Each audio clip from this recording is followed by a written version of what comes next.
তালের গুড় পিঠা করবো, বুঝলে? গুড় আর চিনি দুটোই দেবো। তালটাকে তো মেরে গরম করে রেখে দিচ্ছে, তো অনেক কিছু রেসিপি করবো। হ্যাঁ, এই তালটাকে একটু ফুটতে দিয়েছি, আর এই যে তাল গুঁড়িটা কিন্তু একটু ভাজবো, একটু লবণ দিয়ে দিলাম, টিপে টিপে যেটা ফ্রাই করা হয়। হ্যাঁ, আর গুড় আছে, চিনি আছে, এবার এটার সঙ্গে ঢেলে দেবো।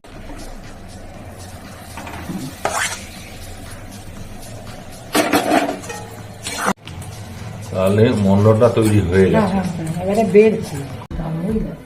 বেশি জোর মানে দেওয়া চলবে না। আচ্ছা আচ্ছা না এবারে দিয়ে দিচ্ছি। হয়ে গেছে।